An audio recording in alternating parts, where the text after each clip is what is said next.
Ekitebe ky'NUP kisaliddwako. Ekitebe ky'NUP kisaliddwako.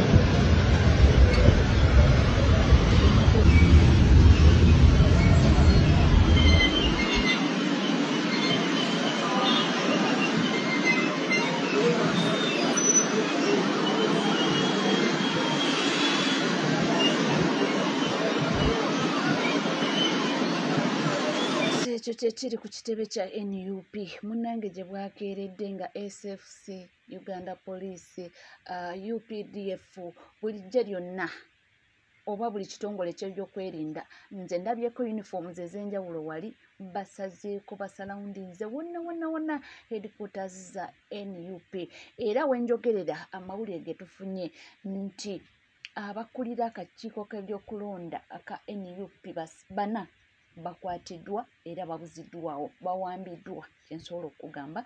Information eno gye nkuwa ngirabye wali ku kibanja kya president w'ekibiina kya NUP omukulu His Excellency Robert Kyagulanyi Ssentamu ekya Facebook kwasinzidde n'abanga asindikako obubaka obwo nti babuziddwawo oba balazeewa oba babatutewa Mukama yamanyi. Kati abo woteekako chairman Nyanzi omuwendo gugenze guwera, teekako bano abavubuka waliwo abavubuka babiri babadde bakawambibwa. Nkugambye ebintu byeyongedde okulanda byonna nga bigenda mu maaso. Tulabyeko Dr. Kanukiza Besigye abantu beeyiye mu bungi wali ku kkooti era nga mwe muli ne pulezidenti w'ekibiina kya NUP bonna babadde naye nga sina kutuwalako eyo. Amerika esindise ekiwandiiko ekikakali eri gavumenti ya Uganda ku ebyo ebigenda mu maaso. Ono ebbaluwa gye yawandiise kuliko n'ensalesale abakulembera State Department balina okumuwa bwino. Areyizinze ensonga eno si congressman oba congresswoman owa bulijjo, ssentebe w'akakiiko k'ensonga ezivunaanyizibwa ku mawanga amalala. So buyinza bwe buvunaanyizibwa bwe. Yayisa ssente Amerika zeesindika mawanga nga Uganda. Asalawo ku buyambi obunajja eno omuli n'obw'ebyokulwanyisa. Kyekirwaki ne mu bbaluwa gamba nti ensi eyo Uganda nkulu gye tuli mu kutebenkeza Eastern Central Africa tetwagala etabanguke kuba ffe tufiirwa. Nti obubaka obulala obuli mu kino kwe kutegeeza abakulu abanookoddwayo mu bbaluwa nti ensi yonna ebatunuulidde. America ye super power. So bwegamba nti tukulaba ensi yonna ebeekulaba mu bufunzi. So webityo ebeera ekaye anti tugendera okuba nga tuuka mu kalulu ka 2026 naye bibadde mu kkooti mu birabye abantu beeyiye mu bungi. Opposition leaders abasinga babaddewo naye era byonna nga we bitambudde nja kuba nga nkuwa samale yaabyo byonna nga biwedde nga kkooti ewedde. Bannamateeka ba Kanukiza Besigye, pulezidenti waffe omulungi omukulu Robert Kyagulanyi Ssentamu babaddeko ne boogedde era ne bagamba kyekiddako mu bigambo byabwe bwe bati boogedde. Unfortunately, we have not got a decision. We brought out all the relevant authorities that would require that, honestly speaking, we have not been given any idea or clue as to when the decision will be given. We have been directed that tomorrow we write to the judge requesting for the date when the decision will be delivered. It's really baffling because at least, you see, you cannot again curtail one's liberty, which are duly guaranteed under the Constitution, the Bill of Rights, on account of the government ready tape, bureaucracy. You had their flimsy arguments. The state, the Attorney General, they are saying they are exchanging communications. A letter to the principal judge, a letter to the CDF, a letter to the Attorney General, a letter to the DPP. They are just still exchanging communication. They are hiding under red tape, under bureaucracy, to continue violating and other prisoners of conscience. We thought court would bring that to a halt, that would stop that kind of impunity. unfortunately, it would appear court developed fit of delay and had to delay the delivery of the judgment. So we are going to retreat and see the next course of action, how we shall get a remedy under the circumstances as we await for the court decision in this matter. But we leave these premises with a heavy heart, with disillusionment, and of course that is it. The most concerning thing has been Dr. Sim. Yeah, I've canvassed all that. Because you have really stated the fact that Dr. Besigye's health is deteriorating by the day. And the judge ought to have recognized that fact, and it should be a compelling reason for the court to deliver the judgment today, to determine the fate of Dr. Besigye today. And we thought that would be instant, given the deteriorating health situation of Dr. Kizza Besigye. So we thought that would be a significant matter that would compel the trial judge to render a decision today. So I think that is the matter we have covered sufficiently. So,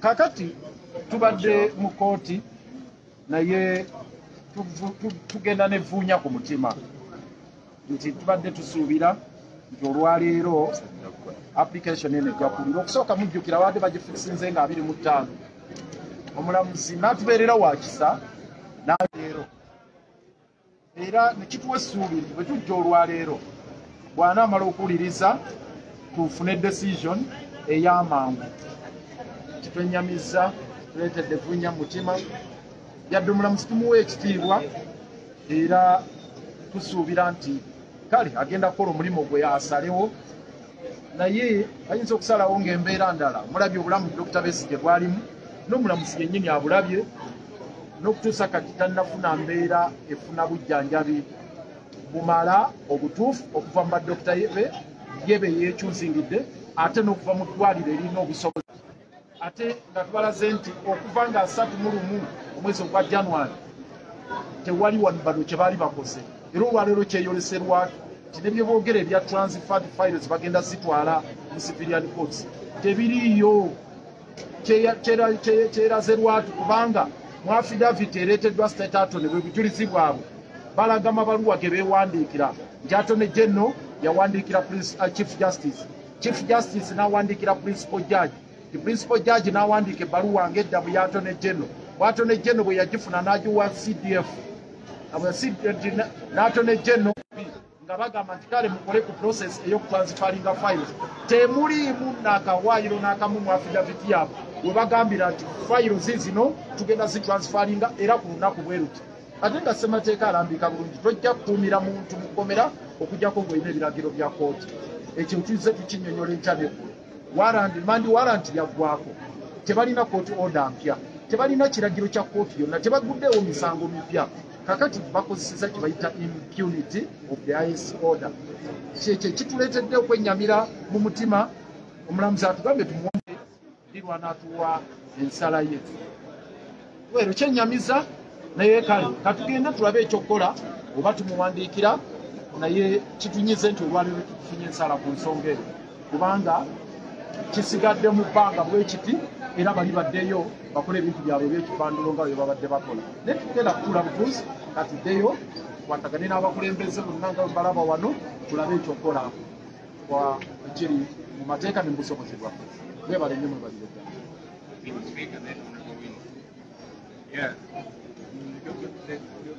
Thank you. All has been spoken by our brother, Council Kwabo. One thing that I want to put in black and white, this is not prosecution, this is persecution.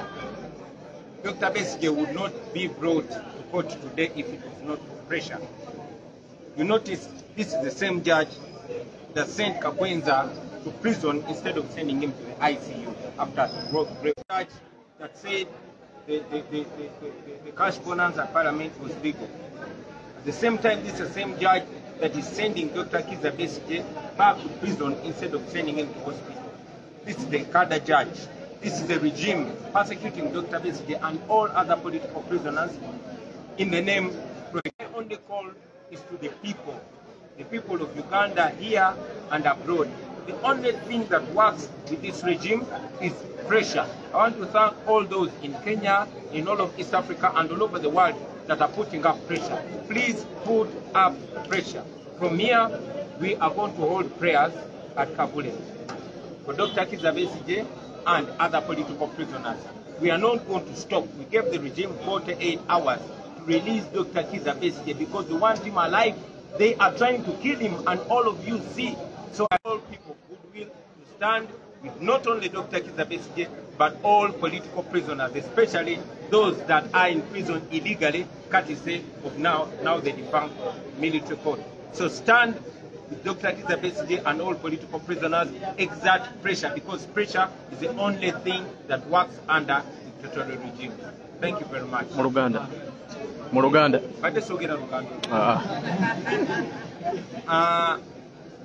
Ebisinga council okwaga byogedde ekyenjagala okwogera mu bulambuzi nti kuno si kwozesa wabula kutulugunya bali mu kutulugunya Dr. Besigye n'abasibe bonna abaasibwa mu bumenyi bw'amateeka.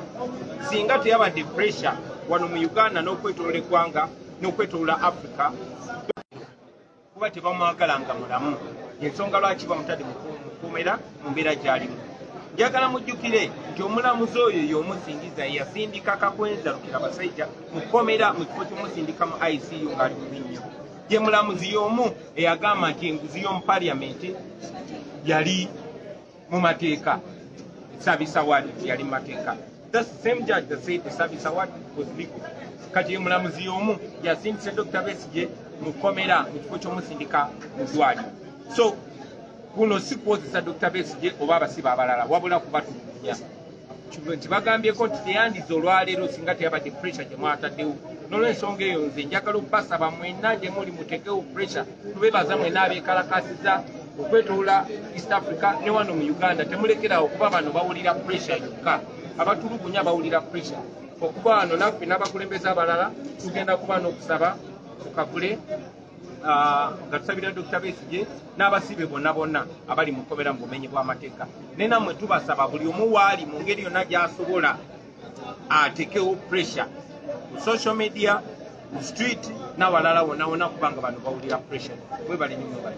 Yes, ndowooza muwulidde boogedde mu lufuutifuuti era ne bamala ne bakyusa ne mu Luganda. Ekinsakyusiza mu kintu kino kibaddewo ekiti nti obusungu balina bungi, azini boogedde mu lufuutifuuti ne beerabira nti badde boogera mu Luzungu. Njogera ku pulezidenti waffe bamugambye kati yogera mu Luganda n'agamba obwedda mbadde njogera mu Luzungu.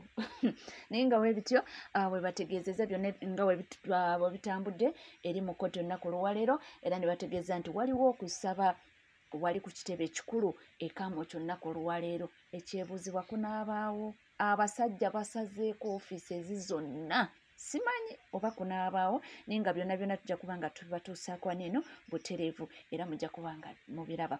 Bannange byonna nga bigenda mu maaso kano sobola kalekayo. Fulufiga avuddeyo n'agamba nti musanyufu nnyo eri abaana kye baakoze Major Nalwaiso. N'agamba nti mweyongere okuba nga mwesaamu egaali tukubanga ffe tukaabye emirundi mingi nga batusekerera. Nalabye wano kyenasinza okusanyuka tekyokuvuma Major Nalwaiso. Njagala Major Nalwaiso weekye tuyitamu bwe tubibagamba nga mugamba balimba. Siryerabira lunaku lwe baatukuba obucupa ne kusasa ne mugamba twabupanze. Twalina bugabo. Ne mugamba twabukuliyetinze oba butukube tugende Museveni atuwe ssente. Ssente yesobola okugula kaliyayo. Mumanyi kaliya yaffe ebbanga gye twalizimbira mmwe. Nava mu music industry sikyayimba because esagala nonsense. Kuba ojja kunkuba akacupa nkuwe. Nkuwe empafu ku mutwe. Omugere. Mugere ki? Ze sikyemola. Ojja okunkuba ng'omanyi gw'okuba. Si ewe oli gwali okuba. Empafu nzikuweerawo. Baye order gye nnina. Nkuba ng'okimanyi. Kyobula nti leero yankimyeko. Nkuba ng'okimanyi. Ntambala ng'okimanyi. Tolowooza nti ndi nzekka. Jjajja Nalwaiso envuma gye bamuvumamu kati oyo omukazi. Batuuse n'okumulangira ebintu ebikabya amaziga. Naye nga kyekivumya Nalwaiso. Olw'okuba yavudde ku TV n'agamba nti ffe tulaba amuyita afande Bobi Wine. Oba si afande lwaki yeekoze eby'abajaasi? Bamba mwagala nyota zambala mugende mu training.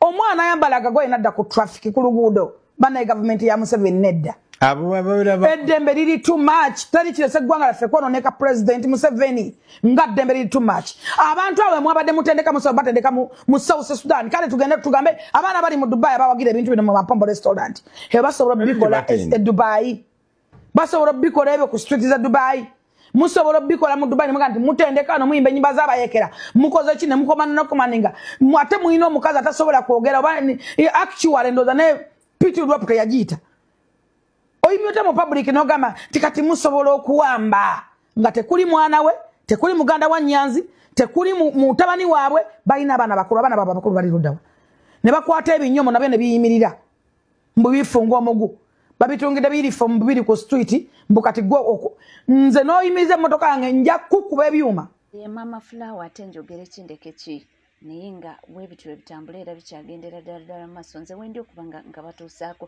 era nga obayogedde abaana beeyongedde okubanga bava mu majjajja na Lweyiso era bagambye nti bajja mu buvuma paka kuwulira bubi Jeno na Lweyiso tebinna bakugwa kasawaisiza Kyagulanyi Manyogo agaddugala tegugwa wegutyo nabino kambyogere jeno bakubiniranga ku magumba g'abafu abantu bemwatta mumalirenge emmere yaabwe ente zaabwe n'embizi zaabwe numbala ne mubatta ku magumba ago bwe bakubiniranga yensonga lwaki tozaala era mu nsi tolina munyadde n'omwana tolina nakabuntu tomanyi na bulumi bw'abaana bebasibye kumala myaka ena gwe Jeno na Lweyiso tomanyi na bulumi bwa ggwanga abavubuka be tulimu tobumanyi olw'ensonga tolina yadde n'omwana n'omu tolina yadde ekisa bakubiniranga ku magumba g'abantu amaze okufa Jeno okitegera toddamu kuyisa Kyagulanyi Manyogo obudde buno eyinza n'okuba diversion twagala Chairman Nyanzi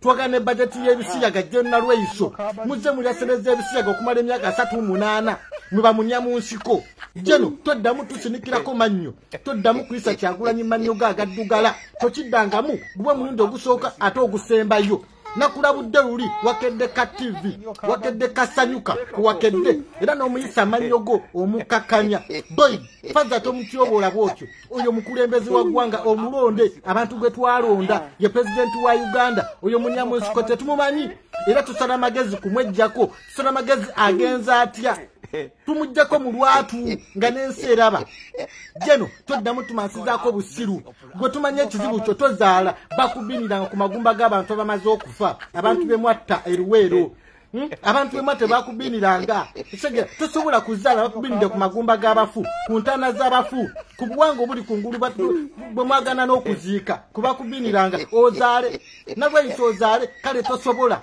yensonga mu nsi tolinamu yadde n'omwana mu lutalo watamuza bitundu bya kyama bakuwa ebitiibwa bya Jeno mu kutambuza ebitundu by'ekyama mu kutambuza obusolo toddamu kisa Kyagulanyi Manyogo tetukyalina kyetutya Jeno na Lweyiso tetukyalina kyetutya wano we tuli mu nsiko mwe mwagenda mu nsiko kutta bantu niye ffe Kateno Media yensiko yaffe era ndi wano ntaddeyo target bwenti nkuba ku mutwe ku Nalweyiso njogera mazima nkutte sniper rifle ngamba Nalweyiso bamubinira ku magumba g'abafu abamaze okufa ku musayi gw'abantu yensonga lwaki tazaala kalina muyadde n'omwana kyobamanyi tetukyalina kyetutya niwe mututta era makomera muzimbire ddala amanene fena mugenda tubalira makomera Chairman Nyanzi mumute twagana budget ya bisiyaga oba mulese diversion ya mukwata Chairman Nyanzi mumute twagala budget ya bisiyaga Jeno na Lweyiso toddamu tumansizaako busiru kati nkulabula va ku Kyagulanyi omuyisa mu Manyogo agaddugala Jeno kibirige andi fena tuli ba Jeno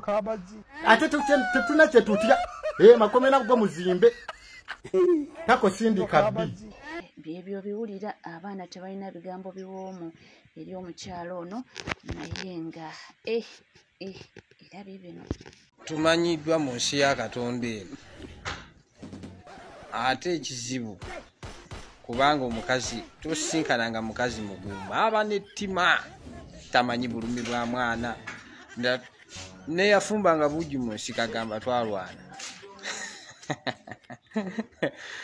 mwalwana ani yabatuma you stupid eno generation kyatunyumiza ebyani yabatuma mwagenda okulwana mwagwa ebigendera byamwe mwayagala mu kulwana mwabifuna obugagga mu bulina kiki kye mutwagaza nze tunyumiza byakulwana saakutuma mutuleke munamu ebigambo ebimu mbasuula bisa na mukamwa abaana bagenze tutu personal naye nga awo bwe tuli omuganda agamba nti wenyigiriza ennyindo ereeta omusaayi oli ku NCK TV nkugamba kimu nti woba nga tona subscribinga kekadde subscribinga ringinga that notification bell sharinga likinga ebisigadde buterevu amawulire nja kubanga nga kuwa era nja kubanga nga kutuusaako bannange nja kubanga mbatuusaako okusaba Makerere Kavule simanyi oba banatuukiriza simanyi kubanga nga we mbagambye ofiisi ezi zonna bazisazeeko so simanyi byonna nja kubanga mbibawa updates